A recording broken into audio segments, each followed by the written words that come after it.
Your apprentice experience was characterized by some pretty stratospheric highs and some challenging moments as well. A particularly memorable moment for me was when you sold, was it, I think, seven hot tubs, was it? I always go back It to this was moment. seven hot Seven. tubs to one bloke. Yeah, yeah. I always remember that one. And and I wanted to know in those kind of selling moments, is there when you feel it going well and you feel it going even better than you could have hoped for at the start, is there kind of an excitement that comes about? And do you have to be careful not to get too overconfident or kind of carried away in the moment as you seal the deal? 100%. I think I've always enjoyed being a salesperson. And if anyone asks me what I do for a living, I tell them I'm a salesman. And I tell people I'm a salesman with the same pride that someone says I'm a doctor or, I'm a PhD in X. And that's why I've always been a successful salesperson, is because I believe sales is the key to success in business. So when get a sale, there is no drug that emulates what getting a sale, closing a deal feels like. It gives you that great excitement and joy of someone not knowing who you are or what your product is to buying it and spending thousands of dollars or pounds just is the best feeling. And it's just this drug that you keep chasing. And that was the same with the hot tubs. Reading your LinkedIn post, I brought back a lot of memories because I haven't I haven't watched that series back, and I haven't thought about that stuff for a long time. So the fact it's still having impact on people now is really cool. Yeah, definitely. Yeah, I still remember it when I'm going up to convincing someone of why what we're doing is worth it. I'll think back and I go, well, if he can sell seven hot tubs to some random bloke on the Apprentice, then how hard can it be, you know? Um, Everything's possible. Definitely, yeah. And on the flip side, a moment of challenge, I think, would have been in that quarter final, in that pitch to Tesco's, where you started coughing, you couldn't get the words out, and ended up losing the task. Especially because you'd built a reputation as such a killer salesman up to that point. How did you regroup and recover from that moment, and then go ahead to successfully face the last few episodes of the process? I think that the two things that happened was I owned up. Number one, when I messed that up, because I convinced Felipe, who was the project manager, to take out the salesperson who was on it and put me in. And then I messed it up and lost the task quite substantially. And I was laying in bed the night before the boardroom, and I thought, my options here is to go in and say, look, the product wasn't good, that's why they didn't take it, and sort of try and blame other areas, or just own it and say, I messed it up, it's my fault. And then what happens, happens. And I went with that option, just, taking responsibility, owning my failure. And Lord Sugar ended up saying to me, and I don't know if this was on the program, I can't even remember. He said, you don't always get it right. And it takes great business people always own up to their mistakes and are honest about what's gone wrong and what's gone right. That's somebody I can do business with. So actually, it ended up helping me. And a lot of people had never seen me fail up until that point. The audience at home or the other contestants, I'd been kind of bulletproof. I'd always nailing pitches and being that person who sort of, everything he touched turned to gold. And it showed that I was a human and I made mistakes and I was like everyone else. So it actually ended up being a bit of a blessing in multiple ways, but those two more than anything. And I guess it would have that lesson would have benefited you going forward when you had further sales pitches and you had hardships and in them as well. You learned actually out of that struggle can actually be a benefit. 100%. And if you're not trying things that are difficult and that you're failing at, you're not doing enough. And that's in any level of your business. And, at that point, that was getting towards the semi-finals of The Apprentice, and that was the biggest pitch. And, you know, that was all playing on my mind. And I started second guessing myself, and I had some sort of level of stage fright. And I've gone on to a lot of success in my career, and I've gone on to meet some more failures, but that was an ultimate lesson for me of everything is there for a reason, and you don't know what the outcome is. It could actually actually lead to something fantastic. Mm. Yeah, definitely. Well, now I want to go back to before The Apprentice and before you even step foot in this country in the first place, back to Australia. So, correct me if I'm wrong, but you grew up in the Outback, you left school with a football contract, then lost the contract, and then had to find your way in the world through a series of jobs. Through that kind of turbulent period, what were the skills that you learned that meant that when you were on The Apprentice, you were such a good salesman and just candidate in general? You have done your research, my boy. Well done. Thank you. So I grew up in Armidale, northern New South Wales, and you're quite right. I signed a semi-professional football contract and moved to Brisbane. Right now, I'm sat in the Gold Coast, which is 45 minutes away from Brisbane, and I lost my football contract quite quickly. And I was living in a share house, had absolutely no money. And I just tried lots of different professions and jobs, working in sports stores, working in restaurants, working as a personal trainer. I tried lots of different jobs and I really wasn't good at anything. Other than I enjoy talking to people. I really enjoy the energy and the engagement with other people. And I'm a competitive person from the semi-professional, professional footballer days, being competitive, winning, doing the best you can, and people, well, that goes hand in hand with sales.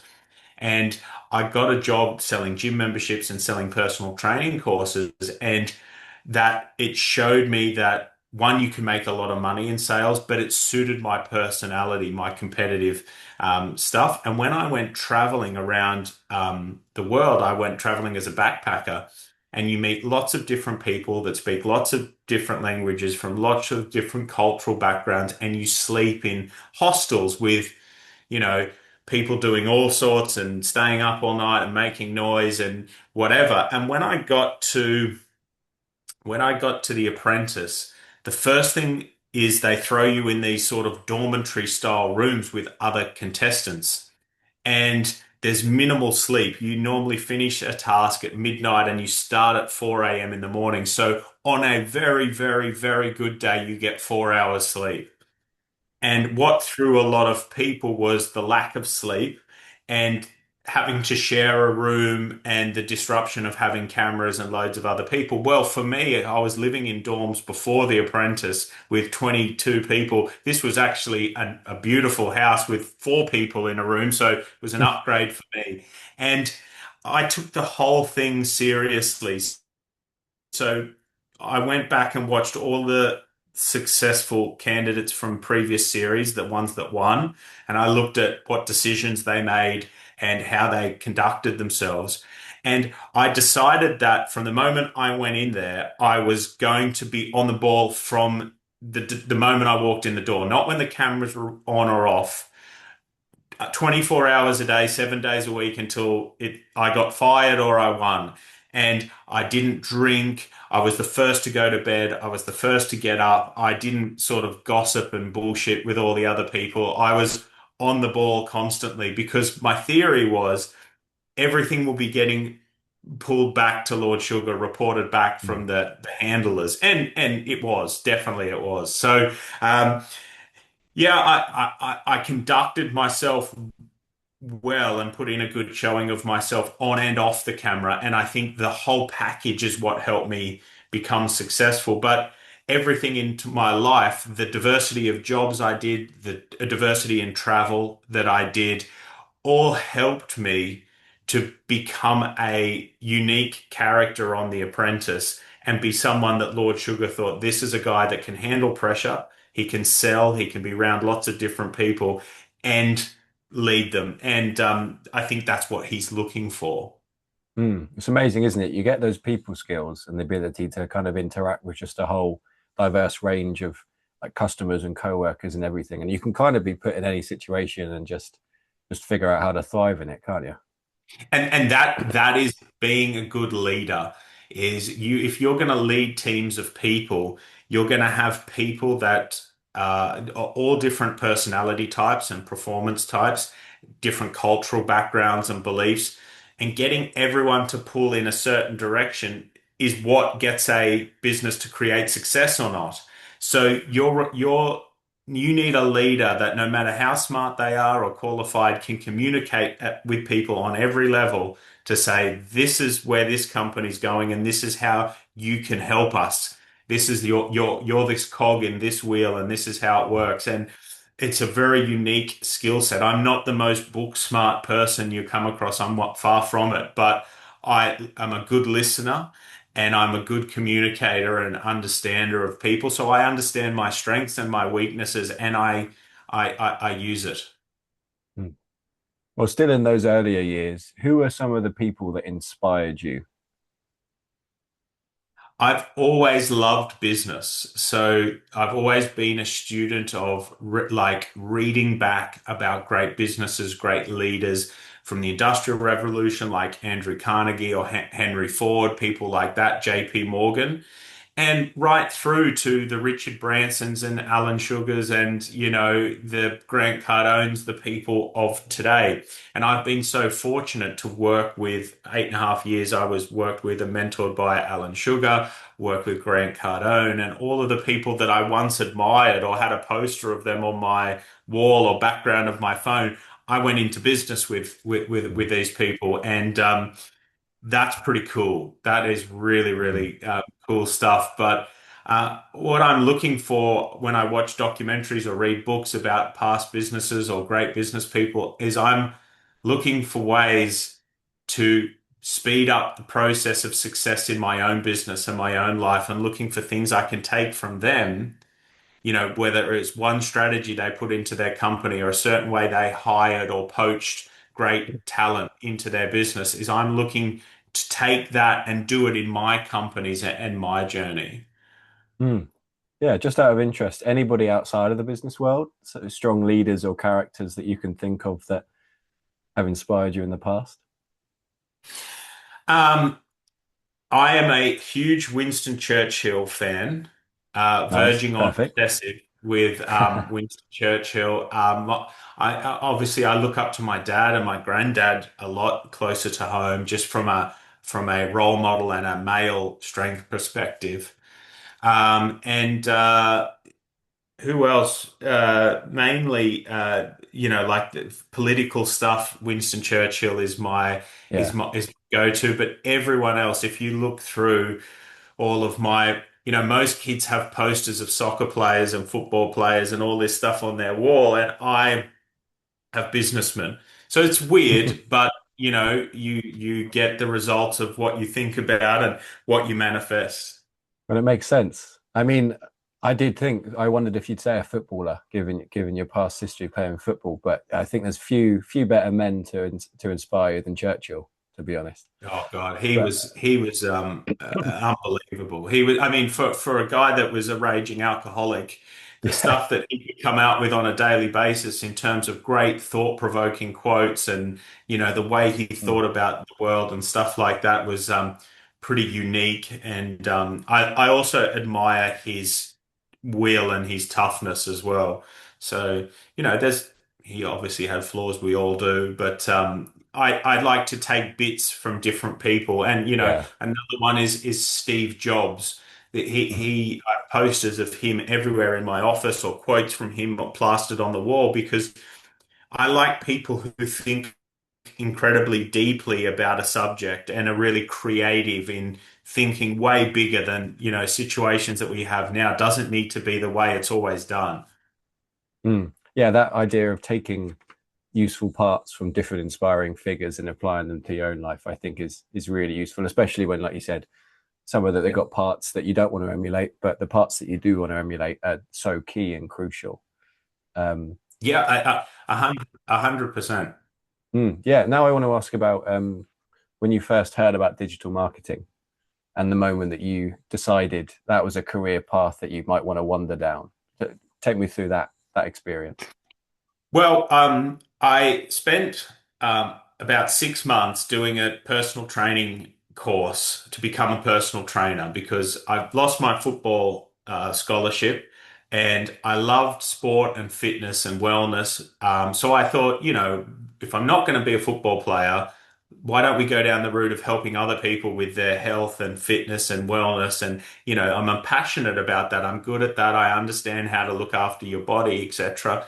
So I did this 6 week course and I started working as a personal trainer, and I started training one of the most wealthy guys in Brisbane.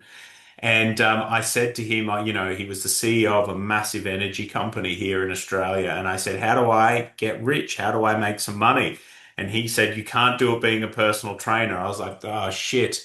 I've just done this course and like blah, blah, blah. And he said, all of the people who make money are in sales and marketing. And I was like, okay, that's really interesting. So I went and worked for the college where I did my personal training course, where I got my qualifications, and I was their sales and marketing manager. And they had a really good product where you could study online to be a personal trainer, and you could do it anywhere in Australia, but they weren't getting any sales. Their sales volume was horrendous, but their product was really good.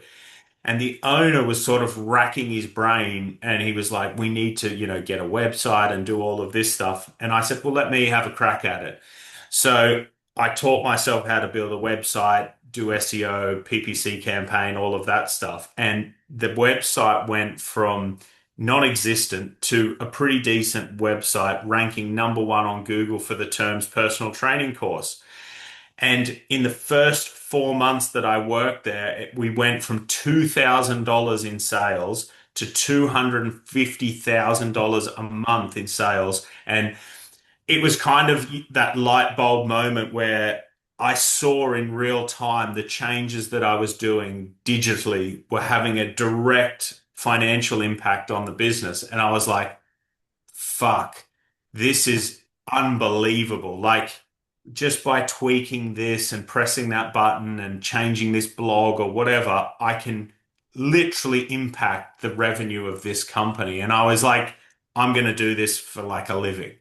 Yeah. And it was just early on in the digital marketing sort of, scope and sphere of things. And I was really good at it. I really enjoyed it. And yeah, that's how I sort of stumbled across it by Mm. pure accident, and I knew it was going to be my career.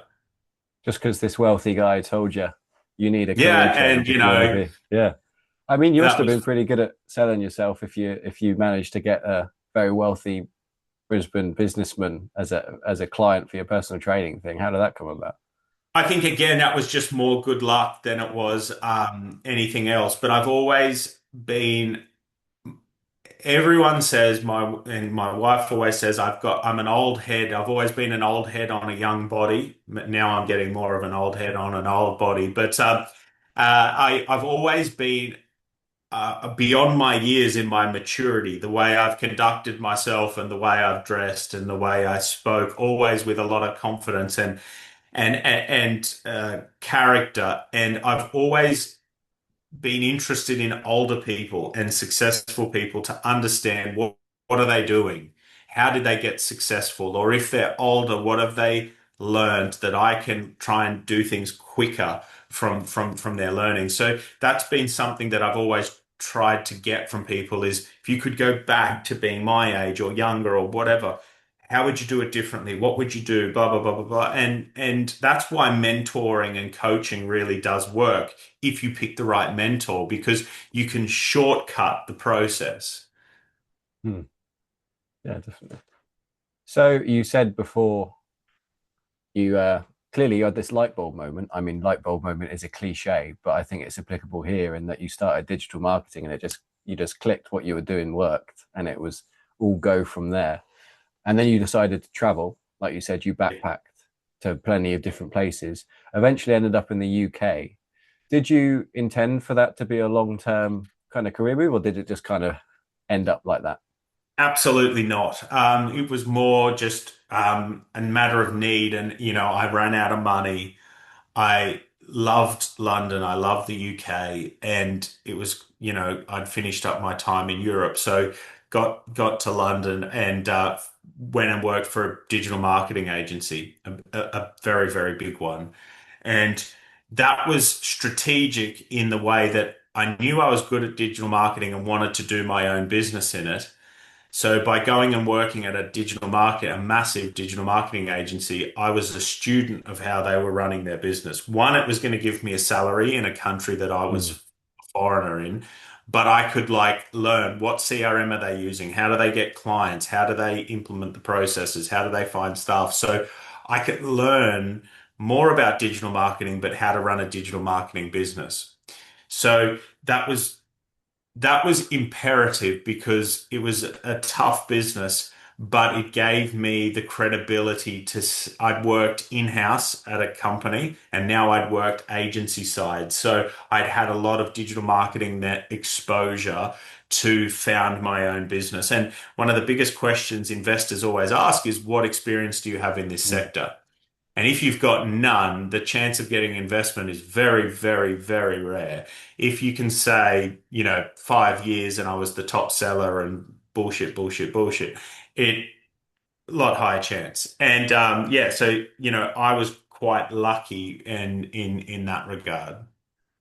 Yeah, well, you preempted my next question there because I was going to ask you about that digital marketing agency in London because from my reading, I mean, you were successful there. It was a well-paid job. It was going well, but you've called it in the past awful in the way that it treated its staff and also the way that it ran its business in general. And then that prompted you to think, actually, I can set up a brand and a company and do this better than they will. Is that right? Yeah, yeah, that is. Yeah, I mean, you could interview yourself about me. Your research is so good. They were an unscrupulous moral company, and they didn't treat their staff well. They didn't treat their customers well, and it was brilliant because it showed me how not to run a digital Mm, marketing agency. It was like if I just did the opposite of this I will be super successful. And Climb Online, my agency I set up off the back of The Apprentice, was literally the reverse business of the one I'd come from. And like again, everything in life, everything in your career is a great lesson for, the next step in it'll either show you how you want to be doing something or how you should be changing something. And I took a lot of ways of not doing things away from that experience. It was a friggin' hard job. It hmm was incredibly long hours, very competitive, very ruthless in the way that it operated, and it taught me some valuable lessons. And I needed that job to survive in the UK and in London. But yeah, I ended up, smashing all their records and becoming a top salesperson there. And I went from flat broke to, I think in my first year, I made £85,000, which to me at that time was a lot of money. And then I was on track for, I think, £125,000 when I threw the towel in and went on The Apprentice. Yeah, so I wanted to ask you about that because there's a brief window there where you leave this company that you're doing really well at, but it's doing its business horribly, and then you join the apprentice and win the apprentice, where you've set up your own brand and you're doing it off your own back. So I wanted to ask, how did you go about setting up your own business then, just by yourself, and also what kind of strategies were you trying to use to acquire your first customers? Oh God, it was really tough because I'd filmed The Apprentice and it was in the can, and I had a pretty good idea of where I was going to come. And so I left that job and filmed The Apprentice pretty Oh, I see. much a month later or whatever. Um, and they stopped filming for a period of 6 months, and I knew I was pretty much there or thereabouts, and until the final is a live element. So I knew I was going to do pretty well, but I wasn't allowed to tell anyone. I didn't want to go back to my old job. And so I was like, let's just see how I go. So I set up a company called Wright on Digital, registered it and got cracking. And I went old school on the tube, door knocking, cold calling, signing people up. And I managed to get, I think, 21 customers in that period, and I made £77,000 profit Wow. in that period. So, oh, I was doing pretty well. Mm. Very quickly on my own with no reputation. Then the Apprentice started to air, and the name changed to Climb Online, and it went from I think 77,000 to 1.9 million in the first year of Climb Online, then 3 million, and it was really often to the races then. Yeah. So you ended up using that 6 months work and those 21, sorry, was it 21 clients, um, to then kind of lay the foundation for Climb Online and propel yourself A forward with lot of that. heavy lifting was done, and I always had because people always ask me, would I be as successful as I am without Alan Sugar and without winning The Apprentice and all this stuff? And I say to them, you can try out for The Apprentice. It's not just, it wasn't just a private thing for me. You're all welcome to go and try out for the show and see how you get on. Winning The Apprentice doesn't mean success, but all that aside, definitely helped me winning The Apprentice and having Alan Sugar by my side. But I always know that I set it up 6 months beforehand and had early success before anyone knew who I was and what I was doing. Um, so I can always rest knowing I could do it on my own Mm. and all of that stuff. So that made me feel pretty good. Yeah, benefits of preparation, not resting Yeah, on your and laurels. and I took so much into Climb Online. I took all of those customers in. I had a load of prep already done and staff and things that were already in function. I could have, sat Mm. down and worked at Tesco's for 6 months or whatever and just went to I'm the apprentice winner. But, you know, I did the right thing there. Yeah. Well, that propels us forward to you having won The Apprentice. And what would you say are some of the most, what were some of the most helpful or valuable pieces of advice or actions that Lord Sugar gave you while you were both growing Climb Online over the following years? It's a broad question, isn't it? Hard to distill down. Well, it's a very good question. What I took from him, both in from what he said and working with him alongside him, is there is no shortcut to success. You've got to do the time. You've got to be an expert in whatever it is that you're trying to do, and you need to really outwork your competition. Being tough is fundamental to success. Having a thick skin, being able to bounce from failure to failure till you reach success is fundamental. And you either need a lot of customers or high margin paying customers to be successful as a business, in any business. And, they were the main things he instilled in me really, really, really early on, like within the first couple of days of working with him. Um, and make things simple for people to understand. Speak simply, speak plainly. If you send an email, make it short. Don't send War and Peace in a pamphlet. Do 3 bullet points, Mm.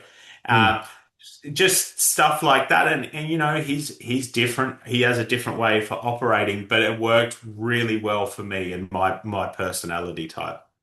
Yeah, I think that was George Orwell, to give another wartime figure. That was his philosophy of writing, is that if you don't have any fluff, you just cut it down, you say it as succinctly as possible. So, yeah, I Yeah, understand that.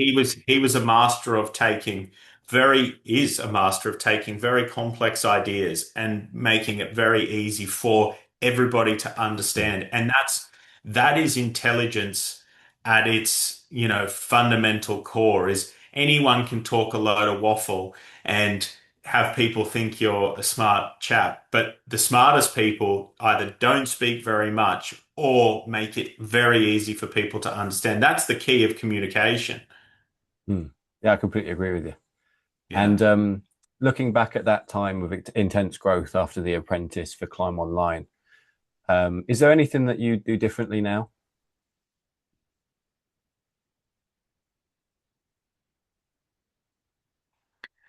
I would hire better people early on. I probably messed about with cheap staff, trying to save money and save Mm. the investment and stretch it further. Where, now as a older head, I realize that less staff of a higher caliber produce better results, not more staff of a lower caliber. More isn't better. When I was a young boy, I always felt, higher turnover, more staff, the cooler it sounded and the more successful I was, where the opposite couldn't have been, less is more, higher quality, higher profits is a better business. Mhm. And it took me quite a number of years to get that through my thick head, but I've certainly got it there now. So I think in 2022, you sell Climb Online for, I think, £10 million, was it, or dollars? That's what they reported. I can Yeah, neither I, confirm I, or deny that, but I I encourage you to Google. yeah, I was going to say there is a. I couldn't quite get the figure, but that's what kind of came about. So I slotted that in the article and thought, there we go. But There around you go. there, yeah, There you go. ambiguity maintained. Yeah. Yes, Um, yes. excuse me. But you're still in digital marketing now, just for the brands that you own, from my understanding. You are quite right, sir, as always. I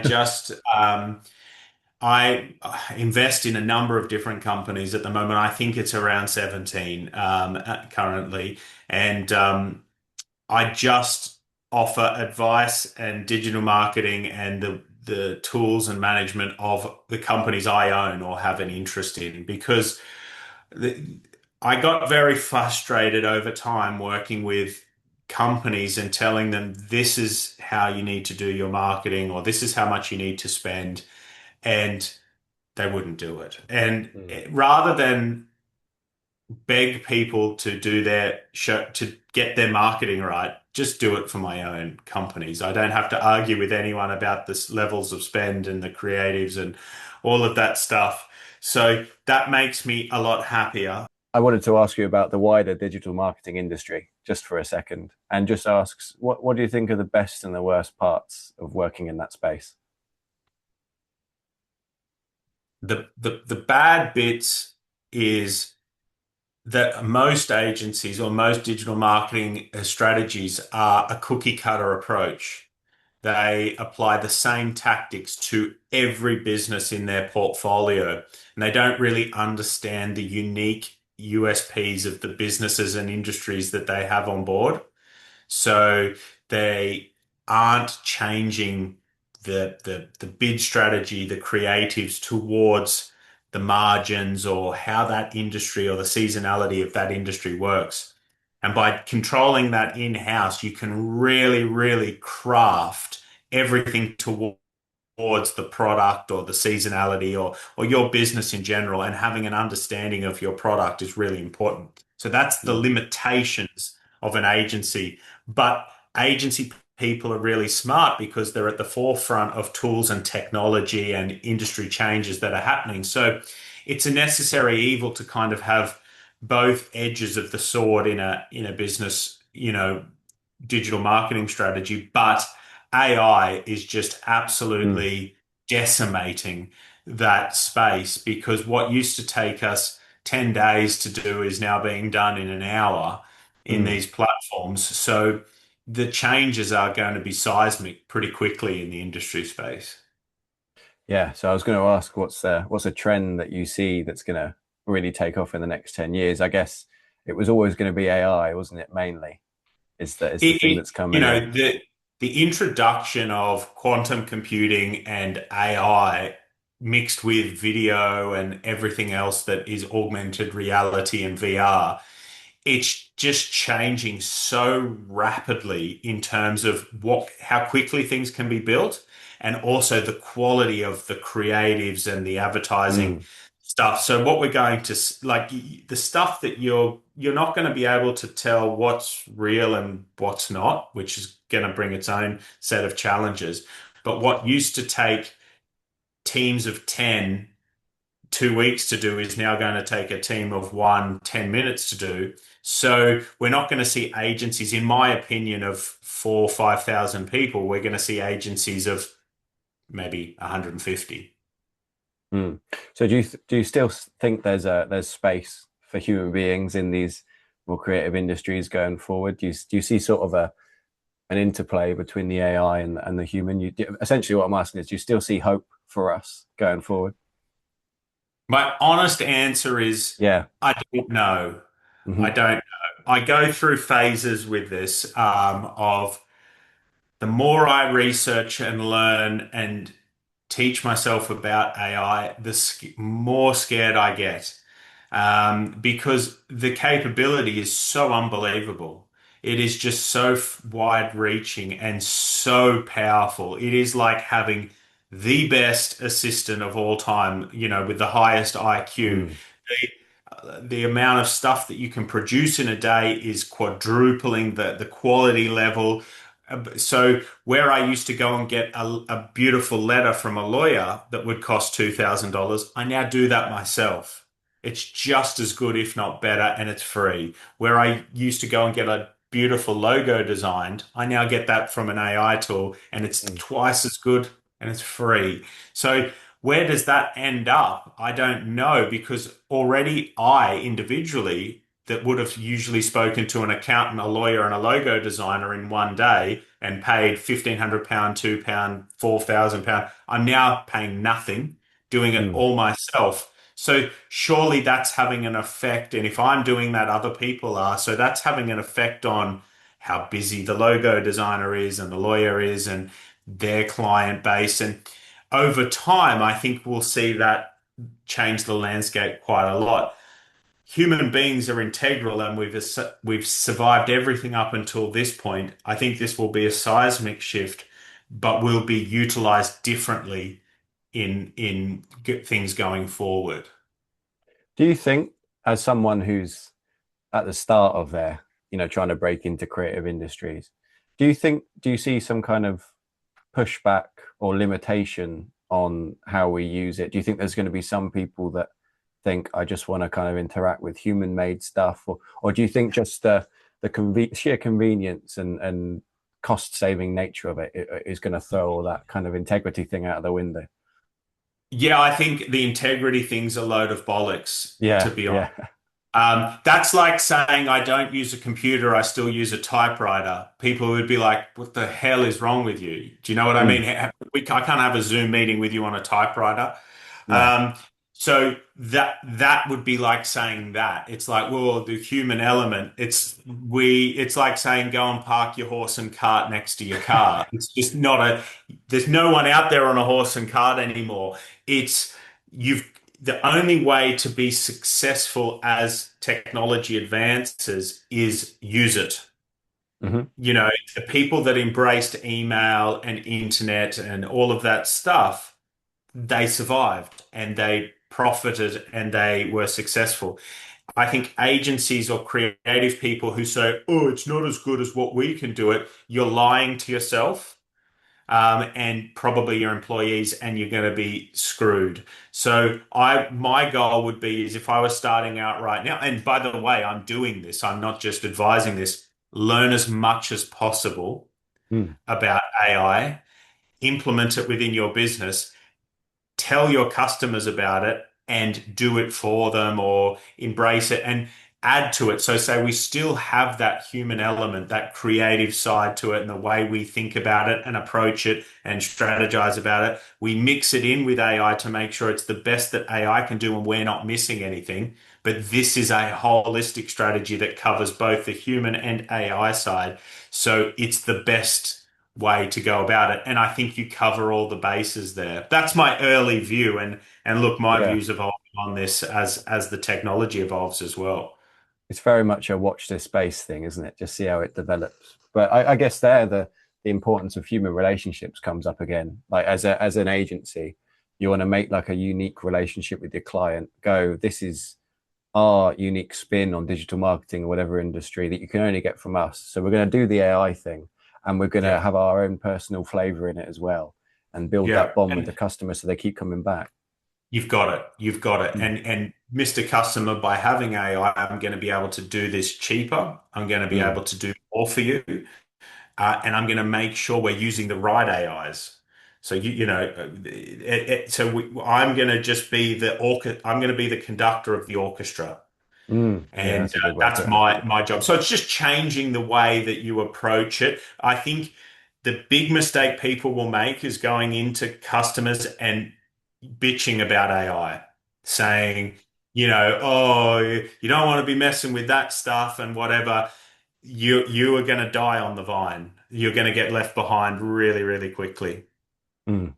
Well, I mean, I could go down the AI rabbit hole all day, to be honest. But back to the Yeah, digital marketing and I've been stuff. down that hole and I Yeah, have trouble getting myself out of it some days. yeah, honestly, yeah, yeah. So what do you think are kind of your own strengths, your own personal strengths that have led you to be such a success in digital marketing? Digital marketing is a really complex thing. And when I came into digital marketing, have you ever heard of Brighton SEO? It's a famous SEO conference in the UK in Brighton. But you go to these digital marketing conferences or you meet people from digital marketing and they say, well, the click-through rate and the impression share and the CPC and the, blah, blah, blah, blah, blah. And they use all these big words and analogies and digital marketing speak and they bamboozle the customer. And Mm, like we spoke about with Alan Sugar before and intelligent people, what do? They take very complex things and they make it easy to understand. So I would say I would go into a business and say, do we agree that the internet is important? Yeah. Do we think people look for things on the internet? Yeah.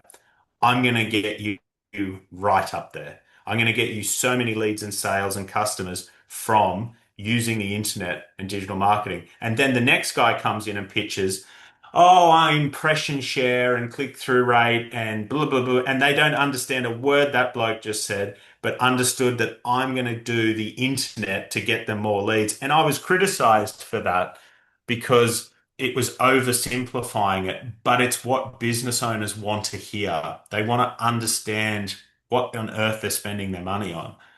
mm. Yeah, cut through the noise, definitely. And that was my absolute, above all else, my gift. Hmm. The ability to take complex things and say them succinctly and cut through the noise in that way. Yeah, and I mean, Alan Sugar, he'd had pitches for SEO before, he had pitches for SEO after me, and they all made the same mistake. And I said to him, Google, I'm going to get people up the pecking order on that. I said it to him like he would say things, Yeah, and he was like, yeah, I get it. I get it. yeah. And everyone's like, get up the pecking order, the ladder on Google. That sounds so cheesy. That's not how it works, blah, blah, blah, blah, blah. But if you cannot explain what your business does to your nan and have her repeat it back to you, you don't understand the concept enough. And this is, I think a lot of people try to make, especially consultants and all of creative people are the worst at this, is the biggest bugbear for me is the word strategy. What on earth does that mean? What is a strategy? You need to be able to tell people what your business does in one sentence and how it changes their business. What is your value add? And if you can do that, you can communicate with anyone. It's like the elevator pitch thing is, Mm, I always used to say, people say, what do you do? I say, well, I use the internet to get people more leads and sales. That's a bit cheesy, but it worked so much because everyone who left from a conversation with me understood what I did. mm, definitely. So So yeah.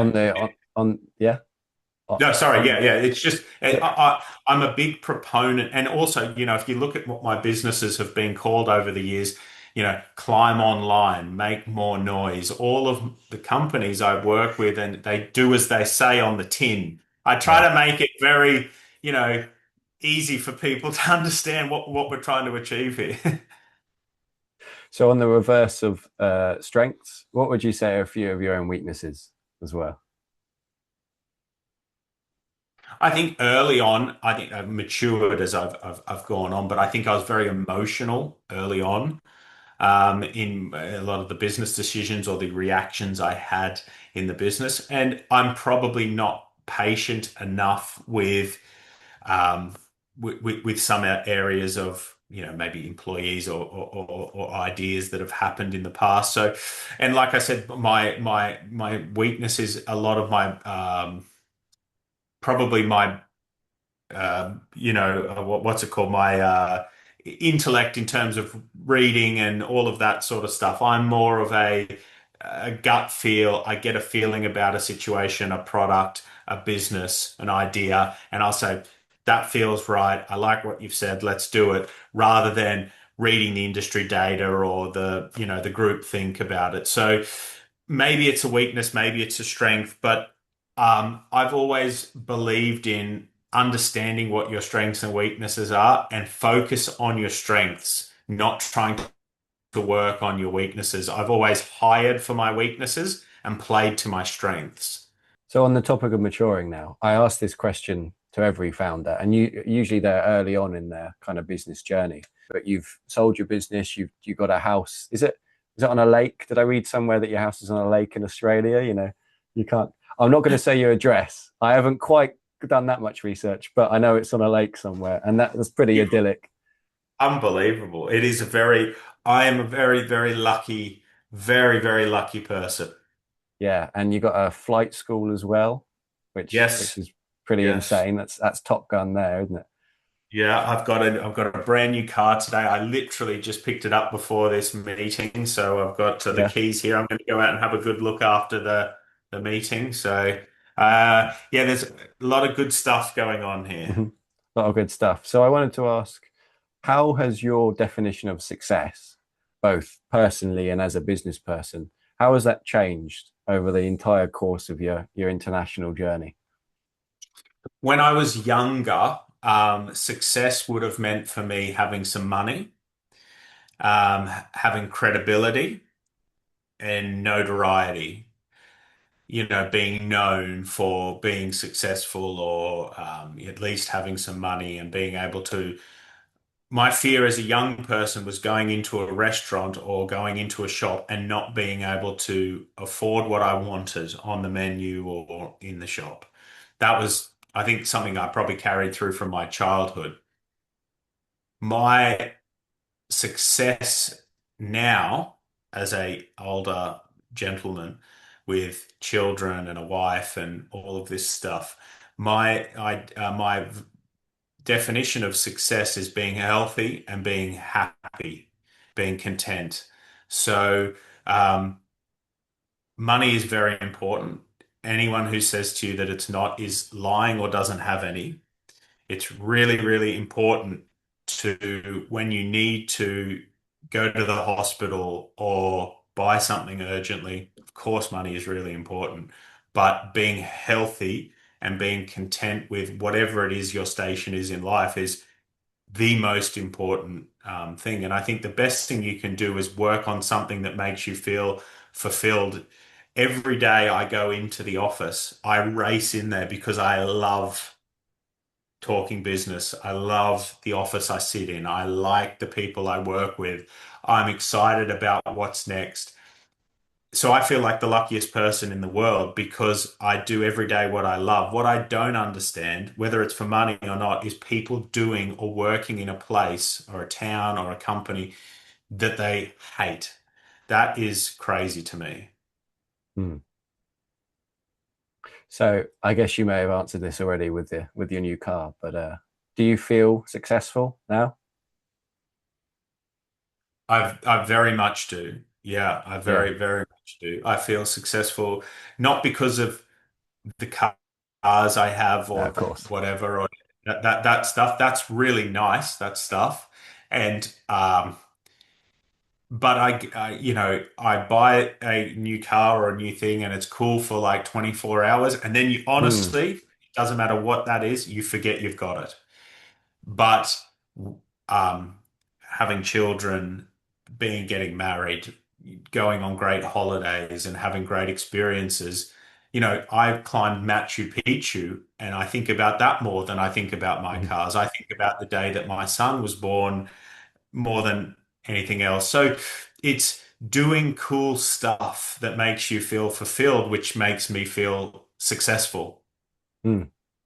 Yeah. And is there anything about your day-to-day life now that you'd like to improve even more, or looking forward, got any plans to enhance it even more?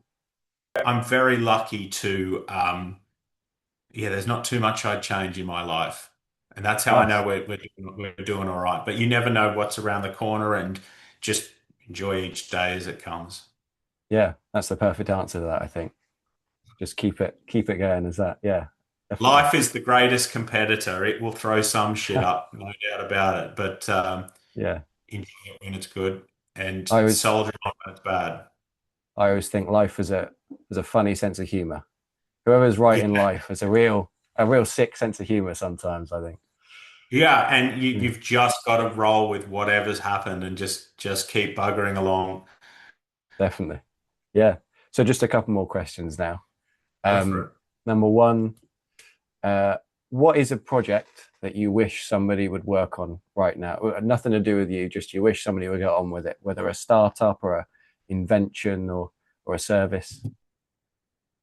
I mean, a sort of vehicle that doesn't need any type of like either a really long cycle of like battery that lasts like 6 months or hydrogen or a combustion engine that, it only needs like $10 worth of fuel and it does 6 months. Something that is like a ever ready, evergreen type scenario for transportation would be really cool. Mhm. Uh, because that would solve a lot of issues environmentally and fundamentally for transport. That would be really cool. Um, and a cure for cancer would be brilliant. Mm. I can't argue with either of those. They're pretty fundamental. Yeah, Yeah, definitely. I think if you can, I think we probably have a cure for cancer. I've got some theories on that, but that's a whole different conversation for another It's day. another podcast. Yeah. Yeah, that's a whole podcast where everyone thinks I'm a loony bin. But I think, you know, I always come back to health with anything. I saw a great quote that says you can have 1,000 problems until you have a problem with your health, then you have one Mm, problem. mm. And that's really important to look after your body and your mind because once you lose that, business doesn't matter. Success doesn't matter if you lose your health. So looking after that should always be the first priority of anyone in business. And like you said, that's both personal health and also health of the planet as well, keeping the planet going and the It's environment. just it's so important because we lose that, we haven't got anything. It's all over. In my Mm. business and all this stuff, it's all bollocks. Yeah, I think that's important to keep in mind, isn't it, for everybody to Yeah, remember that. and also that helps me with my decision making. Before I make decisions, I always remember nothing matters. Yeah. You got to die to get out of this life, so it's not. No one's going to care if I messed up an SEO. Mm. It doesn't matter. So make big decisions because no one cares if I get it wrong or it right. I'm probably going to get it right, and that's what's helped me with my biggest decisions. And it all doesn't matter anyway. Yeah, and I mean to bring it back to the AI thing, my answer to that question would probably be find a way of doing AI that doesn't use up a horrendous amount of fuel or carbon or whatever it is right now, because it's a Uh, grotesque a amount, hun- what I've heard. it's crazy. The amount of Mm. compute needed to run companies like OpenAI and all of this stuff is serious stuff. The amount of money, the amount of energy and internet and power that it's taking is substantial. So probably why our Zoom's all messed up here, but Yeah, yeah, yeah. we're getting there all the same. But look, I think my whole thing is hopefully with the AI, it just allows us as humans to do more self-fulfilling stuff, be more creative. We might be Mm, looking at it too pessimistically. I don't think we're meant to be at Tesco's scanning, food. mm. I think we're meant to be doing bigger and more provokeful stuff with our brains and with our life. And hopefully, maybe we can't see it yet. That's what AI will help us achieve. Well, that's that. Have you heard that quote where it goes, I want AI to wash my dishes and do my taxes while I do the creative work, rather than me washing my dishes and doing taxes so that AI can do the creative work. It's we want that first example, not the second. I 100% agree with that. And I hope that's the outcome that Mm. happens. Right now, I think it's either door, but I'm hopeful. I'm always optimistic. Yeah, nice. Well, I'm sorry to say, final question. Go Um, for it. what would the ingredients for your dream business be?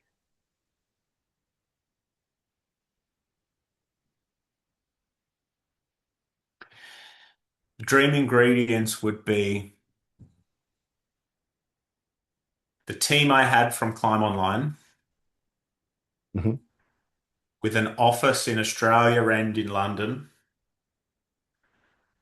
that did something that involved creativity for businesses, and maybe it was filmed and was put on the BBC. Um, Perfect. Yeah, there you go. So I don't know. In a lot of respects, I've lived my dream, and I'm a very lucky person. I've worked with some of the greatest folks in the industry. I've worked with some of the best business people in the world, and I look back at my own life, and it was like I was in a movie.